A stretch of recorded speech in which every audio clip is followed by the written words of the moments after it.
funny how much money we've saved on lipstick this year, too.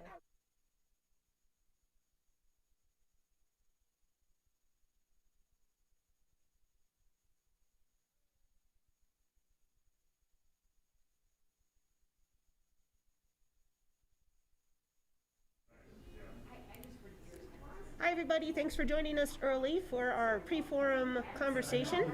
We're glad you're all here. It's me, I'm here. Yeah, that's what Mantra and I are always like, hi, to the one person who's watching. Oh, guess what, it's me. Whee! Hi everybody.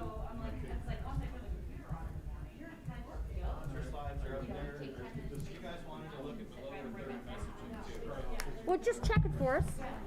Yeah, I guess one of the things that came up was that they wanted to make sure we are able to.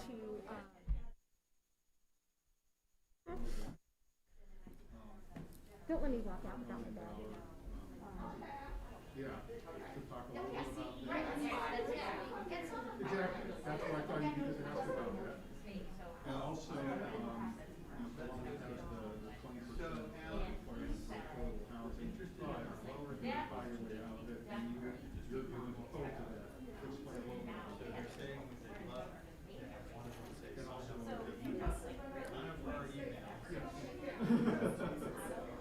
Hi Kathy, hi Carol. We're glad you're joining us today. I guess I can't say we're glad you're joining us because it's just me. Mantra is in Florida. Hi Bill. Thanks for joining me. Otherwise I'd be very lonely.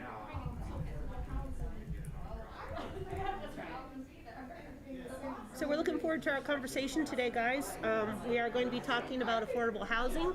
The whole world is talking about affordable housing, and especially here in our city.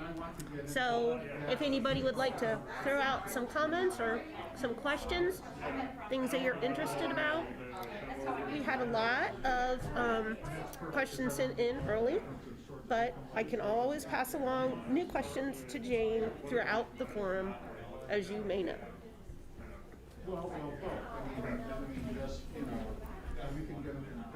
Hi, Rick. Everyone say hi to Rick. Hi, Rick.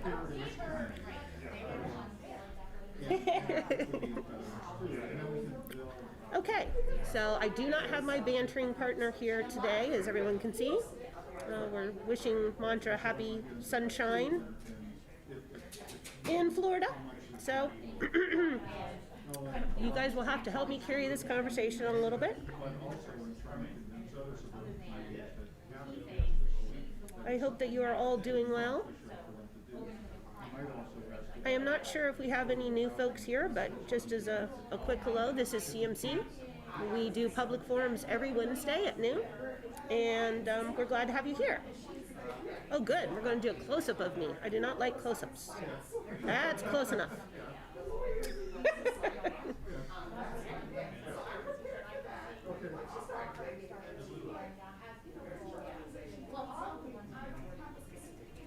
So as you know, we have our speakers here a little early. My mouse is really crooked, I see now, so I'll try and adjust that. And they are all getting their instructions before the forum. Affordable housing is a very critical issue that we all have on our minds, and it's just one of those things during COVID that became a more exacerbated issue, just like so many other discrepancies in our community. I'm sure that you probably read a lot about the affordable housing issue, and I know that we all have questions about what really qualifies as affordable housing. So if you have anything you would like to add in chat about affordable housing, we would be happy to talk about that now. There goes Lark. Everything is kind of on a little bit of a delay here for me, so I know that you've seen a few people's heads popping in and out of our camera.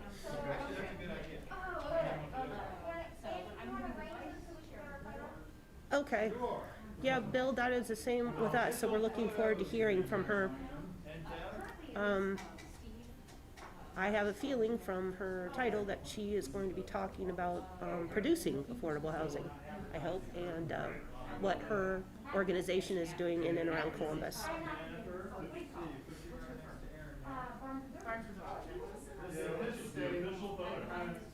If anybody was listening to Ann Fisher, as I was on my way in, they were talking about the child care credit, or the child credit that was passed, and what a difference that's going to make for folks who live in poverty or close to poverty, the poverty level. And I would imagine that it also might impact the amount of money that a family can spend on housing. So hopefully that's a positive change. Everybody's getting their picture taken. Hard working supermodel, isn't it? Okay, everybody Looking ready? good, looking good. I'm gonna spin a little sideways. There you go. Okay. All right, I'm gonna pop 3 or 4 really quick. That's a super close up of Jane. There you go. Everybody got to see Jane really close up. Okay, that's all there's to it. Thanks a lot. All right, guys, so you see our panel is getting ready here. For those of you who might be watching CMC for the first time, we are a 45-year-old nonprofit that was started by 13 women in Columbus who were not allowed into the men's clubs. So we have been doing public forums for that long every Wednesday at noon. And if you would like to know more about us, I believe that our website is listed, but it's www.columbusmetroclub.org. And you can find out about our history, you can watch past forums, and you can see information about membership. So thank you for joining us today, and especially if this is your first time. The other piece of news that I can share, if you have not seen it in your emails so far, we will be opening to in-house audiences in April. So as of April 7th, we will be having limited seating, but in-house audiences. So for those of you who have been watching and maybe would like to be a part of the excitement in the room, we will be welcoming you back. It's starting in April, and we are really excited about that. So I hope you're going to be able to come join us. Hi, Doug.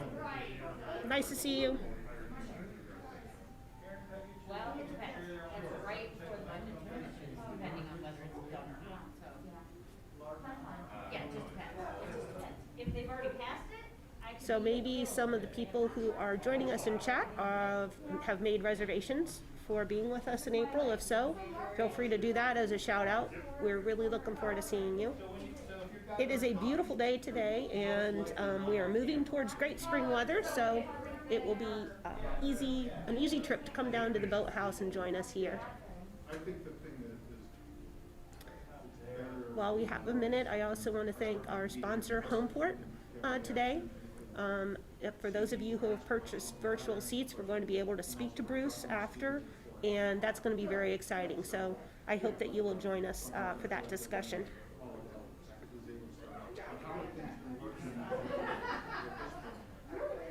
For those of you just joining us, this is just a little bit of a pre-forum chat. We were looking at the panelists getting their picture taken, and we're talking a little bit about affordable housing in the chat. I'm Lainey Cuthbert. I'm Vice President of Member and Sponsor Relations, and I'm really excited that you're here with us today, and glad you're joining us.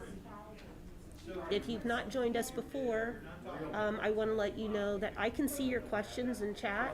So if you have something you would like to ask the panel, I will pass that along to Jane for her to ask on your behalf. And as long as we haven't already covered it, we'll try and get that in there. I did share that we got a lot of questions in advance, so we will be excited to hear what our panel has to talk about today. I did.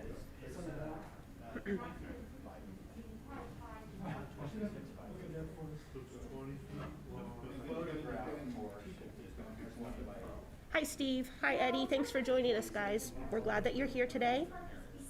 If anybody else would like to say hello in chat, we will give you a shout out. Also, if anybody has any comments they'd like to share in our chat about your expectations for this discussion, please let us know. Yay, Carol, I'm glad to hear you're coming. We are very excited to be welcoming in-house audiences starting April 7th. So we will be doing, I believe it's 21 tables of 4 people each, physically distanced in the Buckeye Room.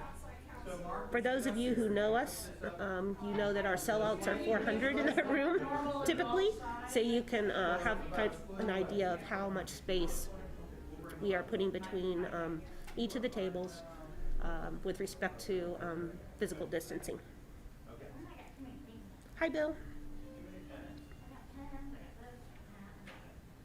Hi, Lisa. It was great hearing you on Ann Fisher this morning. Bill has put some interesting data in the chat regarding affordable housing. Jane, you got questions today? Hi, Pete. It's nice to see so many names of people who are usually in the room with us, and we're really looking forward in April to seeing all of you back again. This is an exciting time.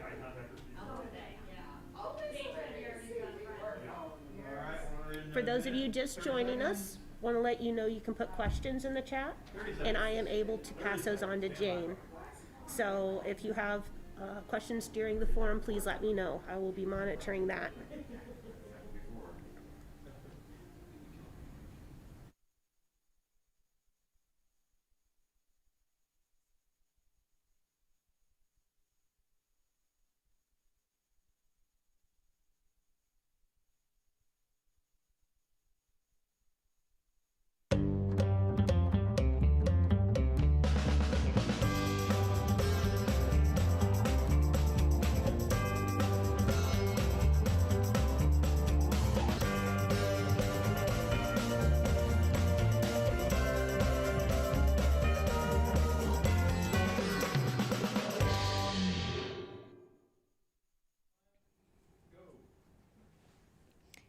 Good afternoon, and welcome to the Columbus Metropolitan Club.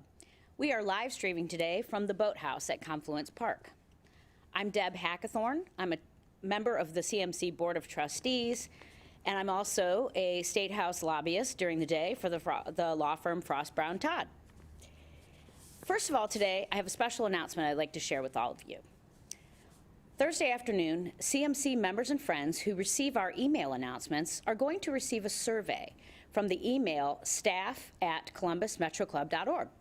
Our goal is to continually and intentionally be inclusive and expand diversity in our membership, attendees, and speakers. To ensure we're accomplishing that goal, we seek to gain better insight into the demographics and perspectives of our audience. Your answers are anonymous, and all questions are optional.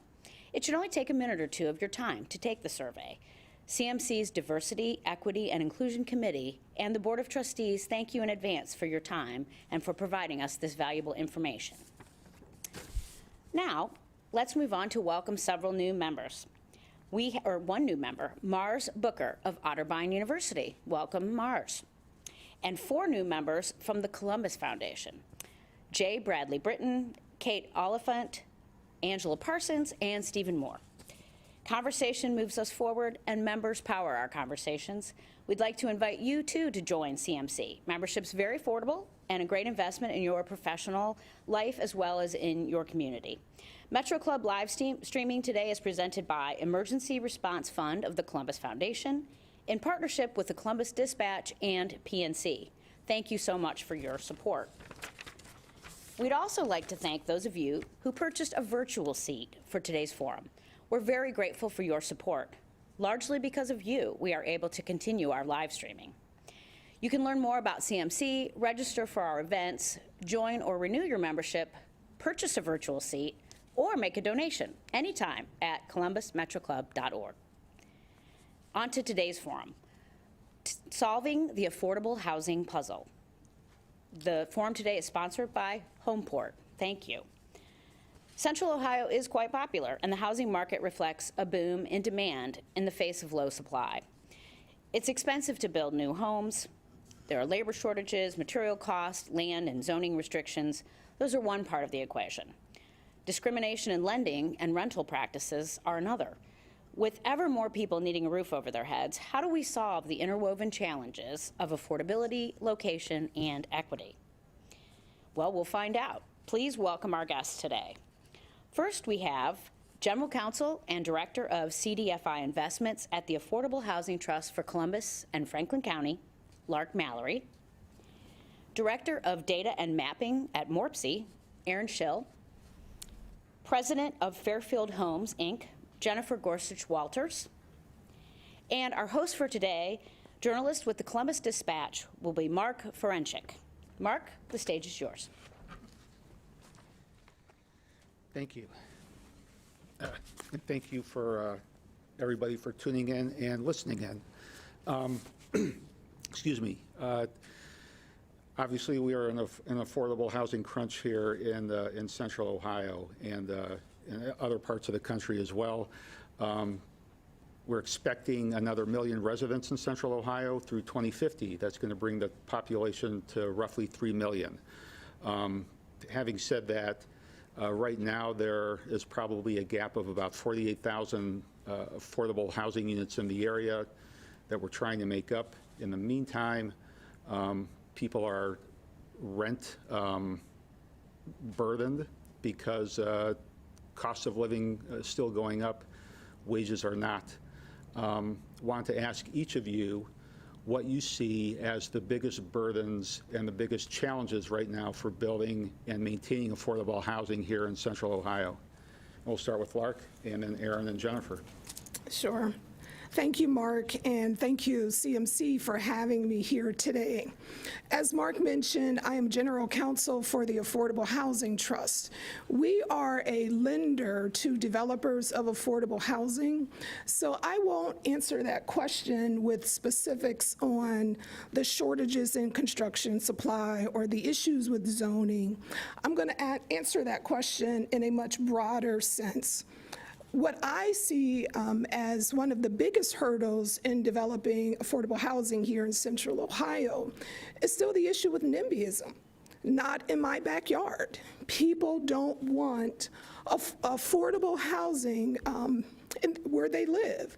We've all heard the dog whistles. We've all heard that it increases crime, it brings down property value, and that's prohibiting or making it more difficult to develop affordable housing. I also think there is an issue with the perception of it's not my issue. So, for example, I'm okay. I don't really care if Mary is not okay, and Mary needs affordable housing. But what we have to realize is that we are all in this together, and it's an issue across the board. So, for example, and I thought this was interesting, the Kentucky National Organization of Women described affordable housing as a feminist issue. If a woman is in an abusive relationship, if she can't afford rent, she can't get out. So these issues affect all of us across the board. We've got to accept that it's going to take all of us to address them. And right now, we're not reaching out to all of the constituencies, or they're not bringing themselves to the table in the discussion. So first, I want to just say thank you for the opportunity to be here. MORPC's been working with a couple dozen funders and dozens of stakeholders over the last couple of years on a regional housing strategy. So we've been digging really deeply into some of these challenges. And I know we'll get into some of the complexities with policy and with financing, but at risk of oversimplifying, I think it's important to call out that we are in a historically tight housing market. The average home is on the market for about 6 days right now. The average rental vacancy is about 5%, but there's a lot of nuance and complexity in some of those numbers. So we see much lower vacancy rates in the 1 or 2% range for what would be considered affordable housing to middle and low income families. So all of us are seeing the tightness in the market, but it is compounded for folks who have barriers, whether that's income, whether that's racial barriers, whether that is disabilities or needs that we're not building for in enough numbers. So the supply and demand seems like a simple issue to try to solve, but there's really a lot of complexity and nuance to that. Thank you. I'd like to add about the residents who are in existing affordable housing. So we have about almost close to 5,000 homes across the state of Ohio, and currently what we're seeing is about 250% increase with our resident delinquency. So that is families who are unable to pay full rent, or and also not paying rent on time. So in addition to that, our property taxes and expenses are going up at the properties, so that reliability of cash flow has been shortened. And our residents are needing a lot more services today than they did before. So everyone's really struggling, and the other biggest need that I'm seeing and the challenges is the increase in need for resident subsidy. So the families and individuals who were living in affordable housing in the service industry and lost their jobs now need rental subsidy that they didn't need a year ago. And it's super hard to find, and it's not accessible for our residents. So again, you were talking about NIMBYism, and recently this week, Reynoldsburg just passed what was called source of income legislation, where basically if you're a landlord, you cannot deny somebody a residence based on their source of income, whether it be federal subsidies or other sources if you're a veteran. Bexley's already passed this. Columbus has recently passed this, as well as Westerville. Talk a little bit about if this is needed in other suburbs, but also the difficulty in making this type of legislation happen, not only with public officials, but also in communities that may resist attempts to build more affordable housing in them. That's a very good question, and I was just informed this morning that the Reynoldsburg legislation passed. Thank you, City Council Member Shanette Strickland, for pushing that forward. But this goes to the very issue of NIMBYism. If we didn't have the pre-existing I guess, discriminatory attitudes, then that type of legislation wouldn't be needed, but clearly it is. And we do have some suburbs that are making strides there. As you mentioned, Bexley started it, but we need to look at it from an overall community, an overall central Ohio objective. Without that type of legislation, we end up putting a lot of the burden on the city of Columbus because the suburbs aren't taking those steps that need to be taken. I would like to see more of that. And I know, Aaron, you probably see it in some of the research you've done. Absolutely, yeah. I mentioned a couple dozen funding partners in the regional housing strategy work that we're doing. Most of those are communities, and the local elected officials, the city staff are there for the most part. They're the ones saying, we know we need to build more housing for our residents. The name of this forum is affordable housing. What we talk about is housing that is affordable and appropriate for anyone living in a community. And so the term affordable housing has a lot of stigma to it, but what we're really talking about is people that make a living wage, teachers, city employees, the people that are your neighbors, being able to live in the community that they work in. And a lot of local elected officials are there, and they're asking, how do we do this? Where we're seeing a lot of pushback and where we need to help dispel some myths is with resident advisory boards, so planning commissions, board of zoning appeals, and then the average resident who is understandably concerned about what's this going to do to my community. I want to preserve the community that I enjoy. So there are some understandable concerns that we need to help address. So multifamily housing is not going to have negative impacts on a school district, for example. That may be a question that someone has, but that's something that we can help inform and clarify and help people see that what's going in is actually going to be an asset to their community.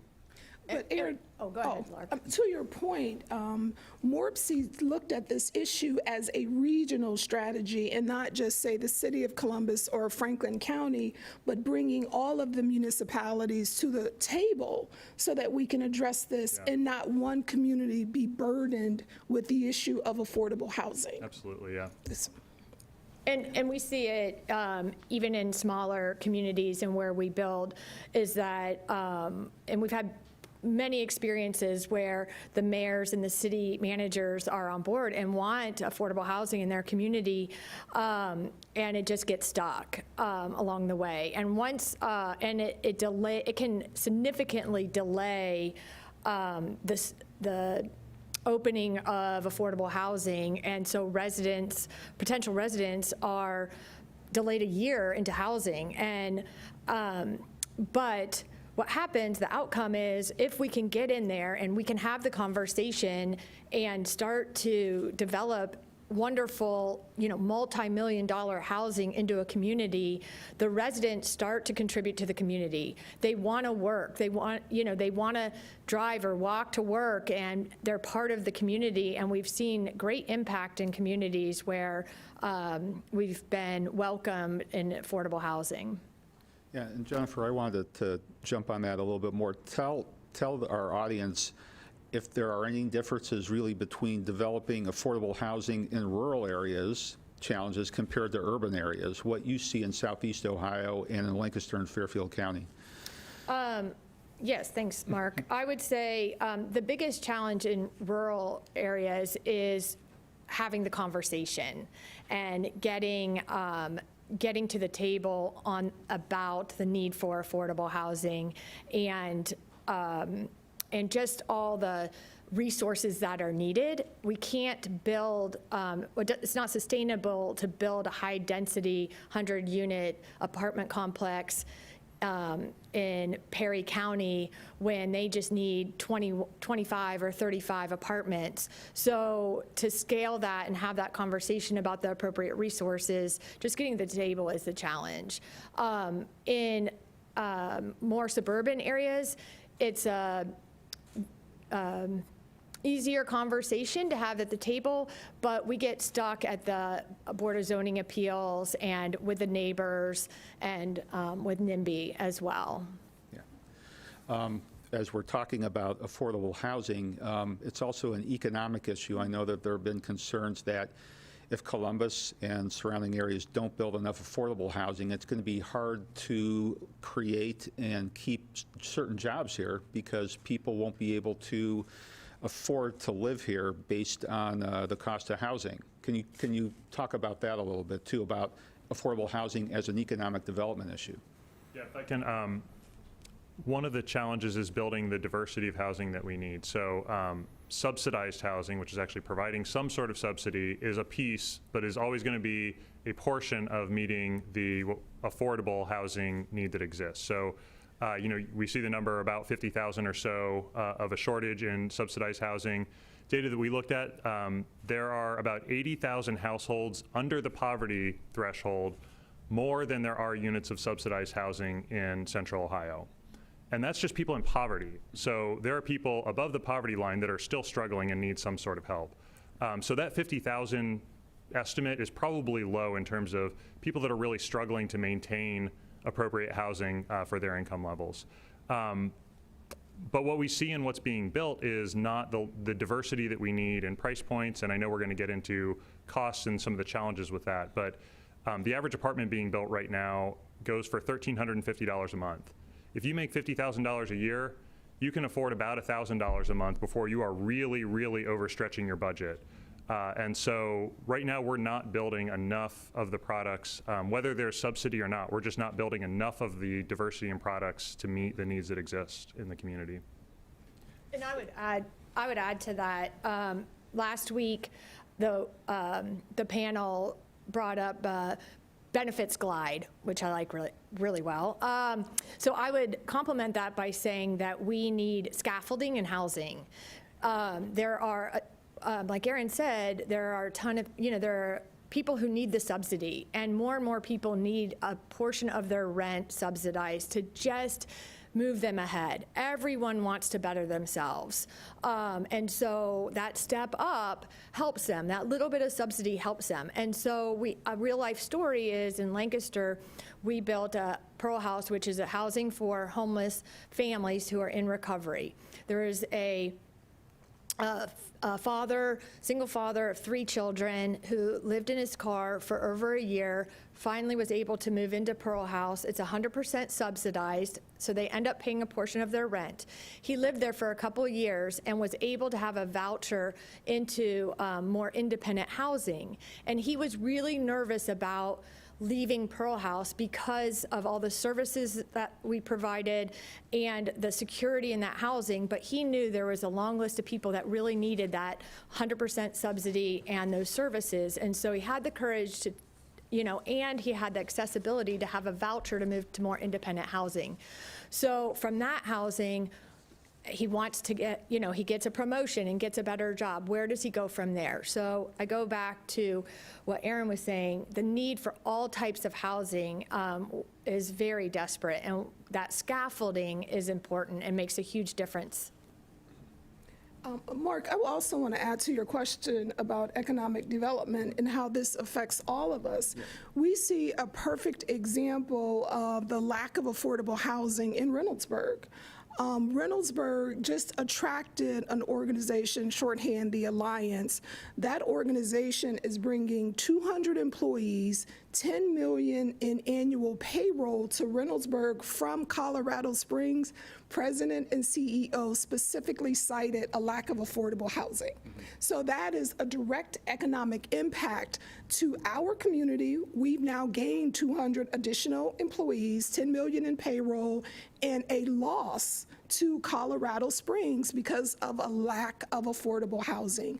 Affordable housing, whether we have it or not, is going to affect all of us and not just the individual tenants who need it.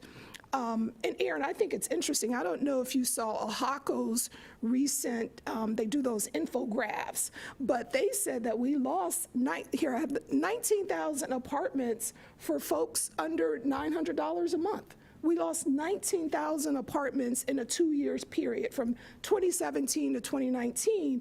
And that goes to your point that if you're making around $50,000, anything over $1,000 per month is going to burden your family. So we're not just talking about folks who are receiving vouchers, but folks across the income spectrum. Yeah. Yeah.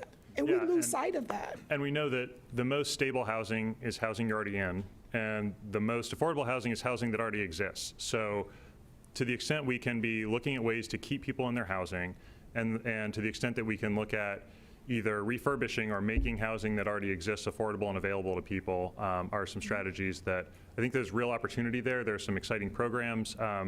We just hosted a peer-to-peer forum with, as a part of the Regional Housing Strategy series that highlighted a program called Nesterly, which is bringing a new kind of tenant-landlord option to elderly residents where they can actually open up their home to a tenant who is living with them, can provide some services in exchange for reduced rent.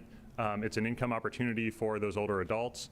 I think creative solutions like that that allow people to stay in their homes that they're already in and allow us to keep what we think of as naturally occurring affordable housing, or NOAA, in the market and available to people rather than trying to build our way out is a real important strategy that sometimes gets overlooked when we talk about how do we build more and build more, which is really important, but we need to be looking at both of those options. I want to revisit the NIMBY discussion again to some extent, beyond saying that it's a good economic development tool. How, beyond just convincing specific communities and their leaders or elected officials or city staffs that this would be a good idea, how do you convince people who already live in these types of communities that this is good for them? It's good for the community as a whole. What types of discussions should you be able to have with people in some suburbs or ex-urban areas that may be dragging their feet on this to some extent? I think, I'll just jump in here. I think you get, in my experience, you get them exposed. So ask people to travel. I know it's a little bit difficult now, but we are opening up safely. Safely, people can visit existing affordable housing communities and tour them, meet with the residents, see see how beautiful it is and the impact it's making in the community. We saw that firsthand. We built a community in Lancaster. Zanesville called us, wanted something similar, and it was much easier in Zanesville because they saw it, they touched it, they toured it, and we were able to go into Zanesville much smoother than we were in Lancaster for the first time. So just exposure as much as we can to city officials, politicians, to existing affordable housing is huge. I think that's so important. It is helping people understand that the density, more compact development is an amenity for your community. We see it in surveys by the National Board of Realtors. We see that this is a preference that people have regardless of what their income is, regardless of what they can afford, that people want communities that are walkable, where restaurants and jobs and opportunities are nearby. And that's really what we're talking about. It's building those kinds of developments, but doing it in a way that allows a range of folks to live there. And it's helping them understand that it's not a bunch of new people moving to your community that have never been there before. It's your neighbors that have different jobs, have different circumstances, and just need different options for housing. And also explaining to them how affordable housing affects us overall. You know, I gave the example of the Kentucky Women's Organization, but we can also talk about Amy Acton, Dr. Amy Acton's words about where you live, how your zip code affects your overall health outcomes. And this, it affects education, it affects health, your safety. We've got to start having those conversations and dispelling some of the very myths, Aaron, that you mentioned initially. Information, truth. Yeah. Right. So the city of Columbus is requiring developers now who are building apartments that 20% of the units are supposed to be set aside for affordable housing. But there's a clause in there basically where they can buy their way out of that. The Affordable Housing Trust would like to see that eliminated. Can you explain a little bit about your reasoning behind that? Sure. After George Floyd, and the social unrest that the country experienced, our board chair, Bob Weiler, took one of our normal board meetings and talked about how we could have a better impact, a much broader impact, still in our lane, but a broader impact on the community overall. And one of the issues that came up, one of the suggestions that came up was doing away with the 20%. As Aaron just said, we can't build our way out of this. And if you're taking 20% of the units away, then are we really increasing that? Or are we increasing the need to build more? You just can't build your way out, and the 20% puts an additional burden on us to build more.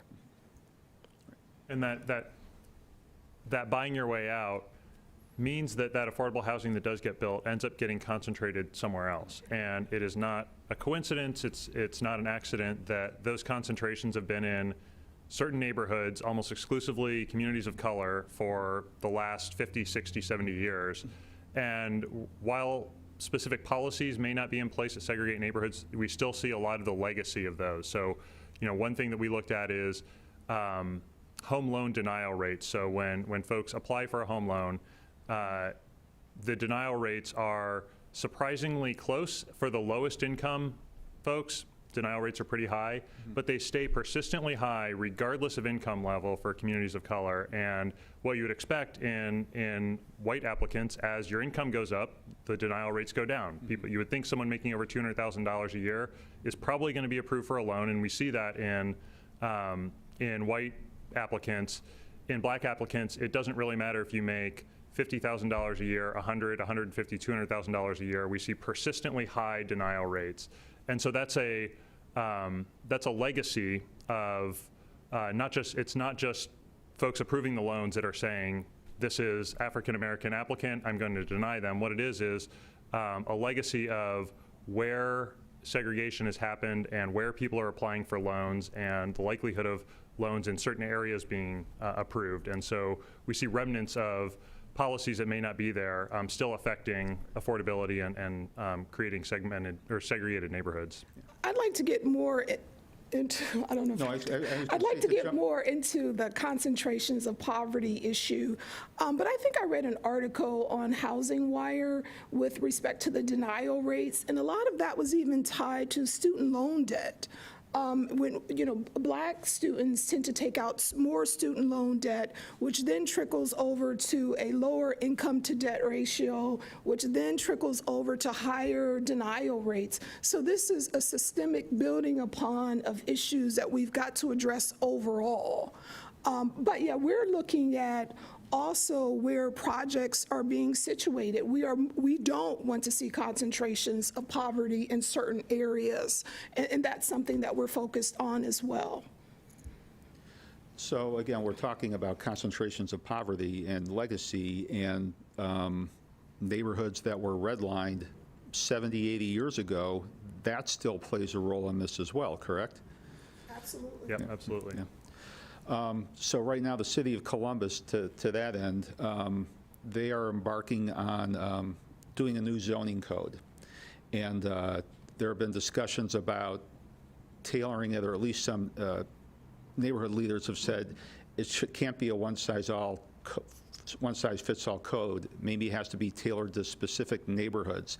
Right now, there are a lot of neighborhoods, specifically in the central city, where they are seeing larger apartment projects being proposed, and people, again, don't think it fits with the neighborhood, and also they're fearful of apartments in general. What can the city do in terms of just zoning so affordable housing can be built throughout the city and not just concentrate in certain areas? So this might be a little tangential to what you, to the question, but first of all, the city has a once in a generation or once in a few generations opportunity. It's been decades since the City of Columbus zoning code was comprehensively updated. And talking with some folks in the development department at the city, the percentage of rezoning applications that require some sort of variance right now is in the high 90s. Almost 100% of rezoning applications require some sort of variance. So one of the biggest things that the new zoning code can do is be straightforward, be easier to navigate, and be a little clearer. What that does is, for developers, it makes it more predictable. It makes it easier to approach a project and know what your answer is going to be and how you're going to move through the project. So that reduces some risk for developers. One of the other key things it does is it makes projects easier for new developers, for a new diversity of products to come into the market.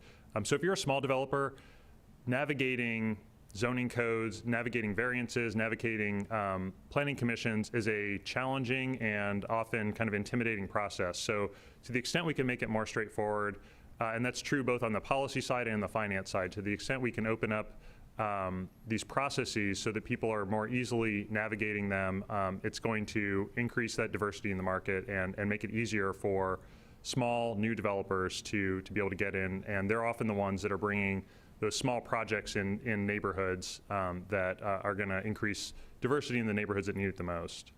And that's a great point, because I was going to comment that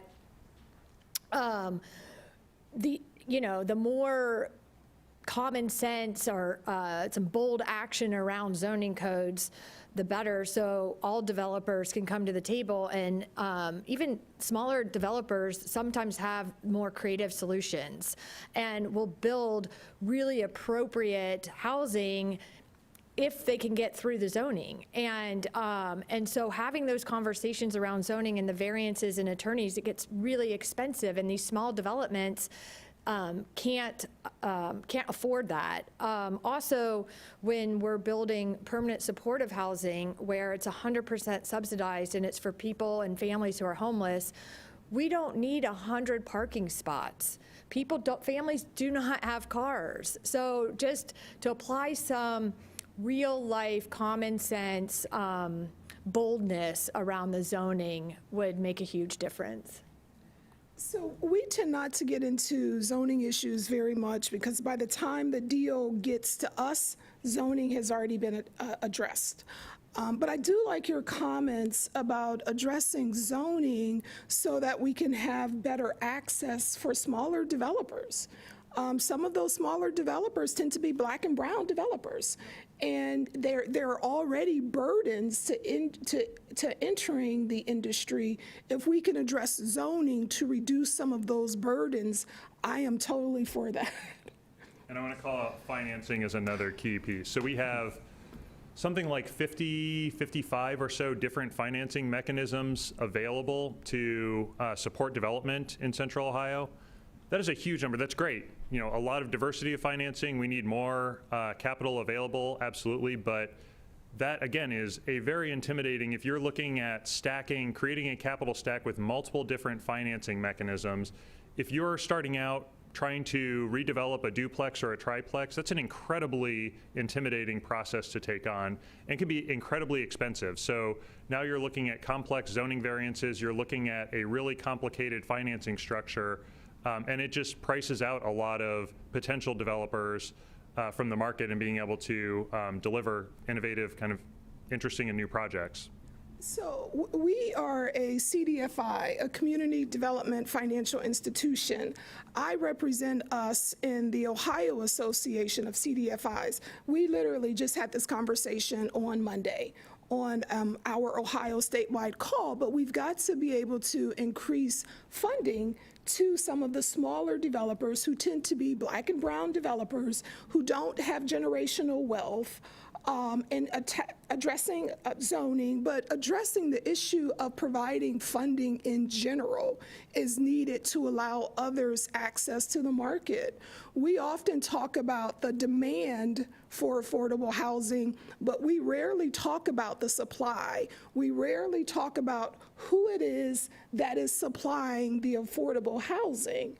And when you have some of these smaller developers who are doing a duplex, or maybe they're doing 4 units, I think we need to start reaching out to them so that, one, and telling them about the potential funding sources out there. So on this call of CDFIs, we are being much more intentional. We agreed to be much more intentional about reaching out to the smaller businesses, the Black or brown businesses that have not had access to traditional financing.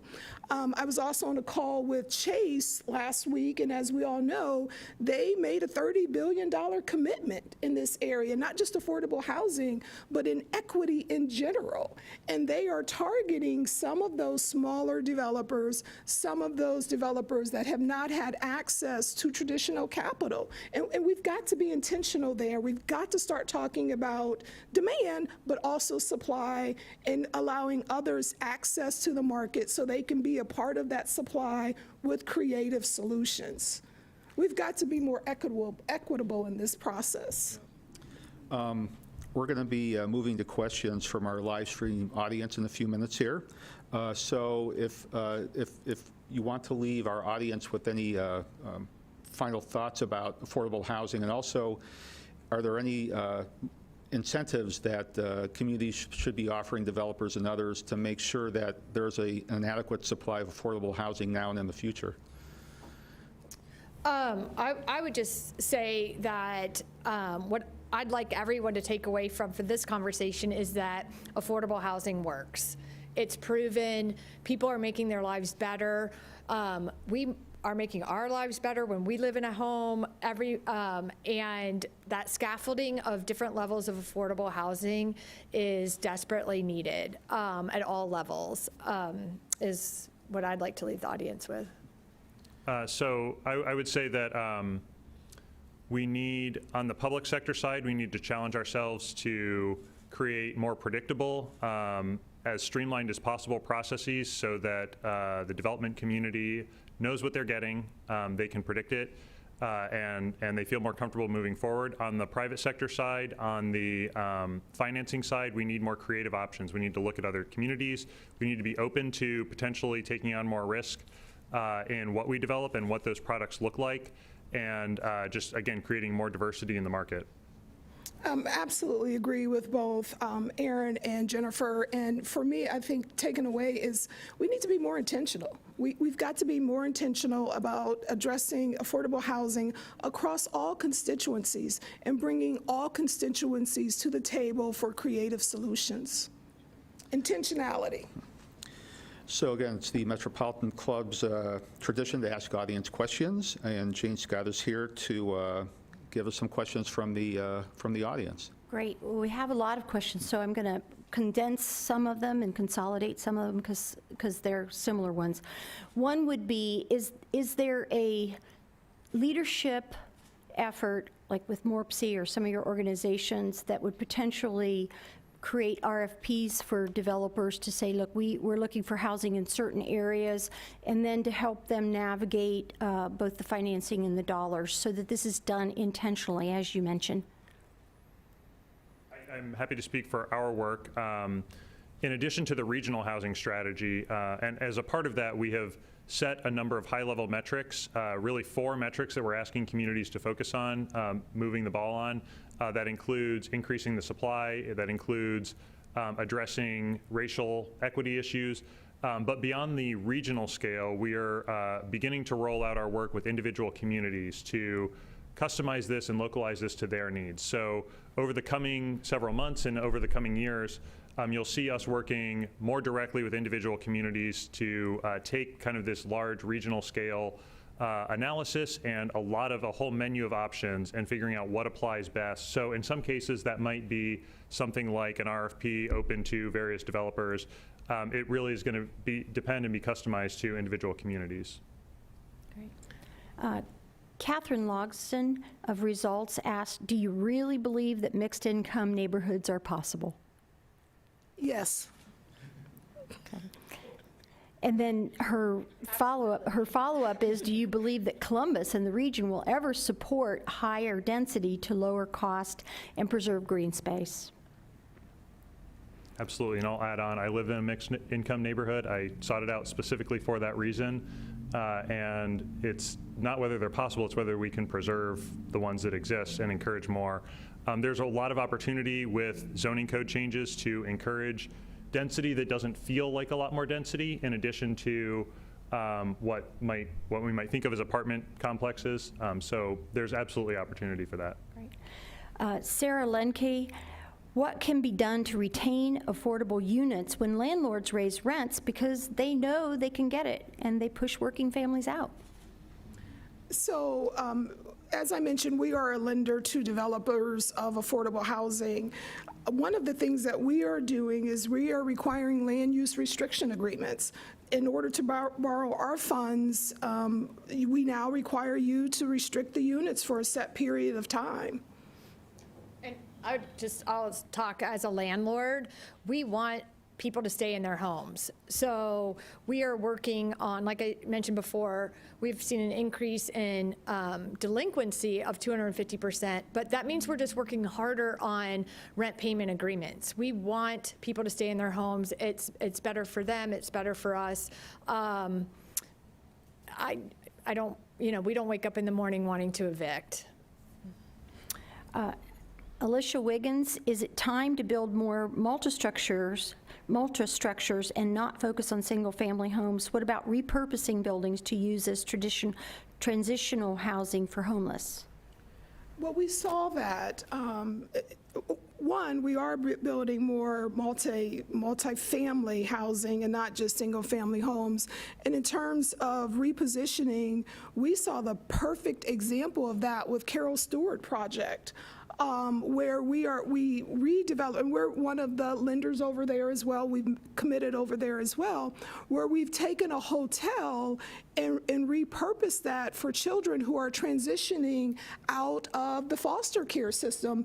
I'm the mother of 2 young adults. You can't say you're 18, you got to go. They still need support, and so we've seen that example led by the Finance Fund with some of our other public partners to do exactly that thing and reposition existing homes or existing hotels, especially for those aging out of foster care. And we built Carol Stewart and managed Carol Stewart. It is fabulous. And Star House does a wonderful job. And Star House and Finance Fund are the developers and owners of that. And you're right. I mean, these are young adults who didn't have another place to go, and now they have their own home, and Star House is providing all the services, and they are starting to build their own life. And what you said, Jennifer, young adults who didn't have any other place to go and didn't have a safety net. No. So when we start talking about our own children, we know how often we get calls from college, I need an additional XYZ amount, or I need another pair of basketball shoes. We're talking about children who don't have children, 18-year-olds, who don't have that safety net. That is a perfect example that I believe we can expand to other neighborhoods. Yes, and you're right. It was a great repurpose of a vacant old motel that has turned into single apartments for 18 to 21-year-olds. So this is a related question, I guess. Anne Lamoureux, she's retired. She talked about multiple unit housing, but she's also asking about adding small separate rental spaces. For instance, like we used to repurpose backyard carriage spaces or garages, tiny house styles for in-laws or adult children or other. Does zoning allow that, and is zoning looking at changing that? Yeah, and I'll reiterate that we've been building more multifamily housing than single-family housing for about the past 10 years. It was right after the recession that it flipped, and we, as a region, started building more multifamily. So that's been happening. The key is building a diversity of multifamily, so not building just one product. On the question of, so those are called accessible dwelling units or ADUs. Columbus is piloting that in a few neighborhoods, and I think is looking very hard at bringing that into the new zoning code updates on a more comprehensive scale. So exactly those kind of examples are what we're looking for. So this is looking at more the living wage question, but Richard Needles, Productive People Strategies, what impact would a 15-hour minimum wage pegged to cost of living have on housing affordability? In other words, if we raise the wage to $15 minimum hourly wage, and it says pegged to cost of living, have on housing affordability? I can speak that they'll have cash to be able to pay their rent. This is an economic issue. I mean, affordable, what's affordable for me is not necessarily what's affordable for the young woman who provided my coffee this morning. This is an economic issue. I can't speak to whether $15 an hour, and I'm assuming by pegged, he means indexed for inflation year to year. That's what I think he means. I can't say maybe MORPC's done the research, but I can say that one of the things that we are doing is we are tying our products to those who are committed to paying a housing wage. Housing wage varies based on the number of people in your house. And solely to the sole point that this is an economic issue. No one wants to be housing burdened. And I think that question illustrates how insufficient the current minimum wage is. So at $15 an hour, you're making about $30,000 a year, which means you can probably afford about $800 a month in rent before you're significantly cost burdened. There is very little available in the market at $800 or less. And we know the vacancy rate for that is below 1%. So even of the product that's there, almost none of it is ever available for someone. So if you're making $15 an hour, that's great, that's an improvement, but you probably are still in need of some sort of support, or you're overstretching your budget. So it helps, but it still doesn't even get us there to what is really widely available for someone at that pay rate. And we're losing those housing units. Yeah. I cited AHACO's, stats earlier. We lost, 19,000 of those apartments in 2 years. So we're not making up ground there. So Amy Clayman from Move to Prosper says, research shows the benefit of mixed income housing. What is needed to make it a reality, not just in new development, but in existing neighborhoods? I think it becomes a reality in smaller suburban areas and rural areas because that's what neighborhoods have. Our neighborhoods are filled with mixed income.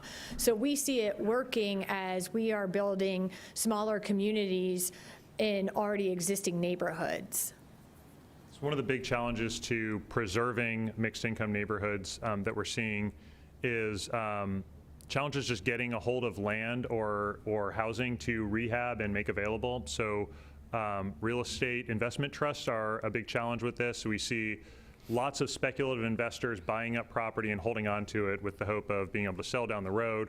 They actually aren't really selling a lot of them, so we see lots of vacant lots, lots of vacant houses that could be rehabbed and could be turned into mixed income housing, could be turned into duplexes or other affordable housing that is just sitting unavailable. So that's a real challenge that we need to look into how to address.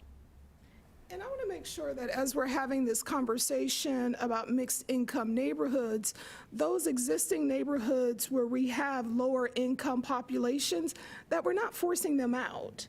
That we've got to come up with mechanisms that as a neighborhood gentrifies or we bring in some higher income neighbors, we aren't using code violations to force those existing neighbors out. And prioritizing the need to preserve existing affordable housing is huge. So, Carly Bose, what is your moonshot idea to fix housing? What is the ambitious idea we should put on this table? Wow, thanks, Carly. Right. Thought that was a good one to end with. Well, you know, what I like, and I guess we can all answer in our own way, what I like is some of what Oaxaca is doing. Oaxaca is bringing everyone to the table. I know they have a grant being considered right now by Chase, and it's looking really good, but part of the attractiveness is that they brought everyone to the table. So what can we do? Let's keep bringing all of our constituencies to the table for the discussion. Do you want to tell us what Oaxaca is? Oh, Affordable Housing Alliance of Central Ohio, and Carly is the executive director, president, CEO. I'm not exactly sure of her exact title. Yeah, okay. But she's in charge over there. Right. And I would say we started today, and everyone having the courage to have conversations, the courage to have bold conversations around zoning and what's needed in different communities for success. And it really requires everyone at the table. And there's a lot of really creative housing that can happen. And as we start to see where people are now after COVID and what their needs are, how do we make more services within the apartments that make sense? Maybe not all the apartments need a workout facility, but do they need, in one of our apartments, we have Head Start in our apartment complex because that Head Start program complements all the children and the families there. So where do we start to challenge each other as developers and with the agencies that we work with of what makes sense where we are? What have we learned out of COVID, and how do we go forward in more creative, make sense housing? And so as a planner, I would love to see a competition between communities for who can pilot and demonstrate the most unique, innovative solutions. The way that might work is someone mentioned an RFP or design challenge for bringing in and testing new models. So there are pocket neighborhoods where you can take a couple of lots and have shared green space, but build 4 or 5 houses where there maybe was just 1 or 2 before at a lower cost. There are religious organizations that are interested in developing land that they own and doing that in concert with communities to lower cost and have a mission focus on affordable housing. So seeing more interest in innovative models, case studies from other communities, and expediting those developments here would be great to see. I'm going to turn things over back to Deb.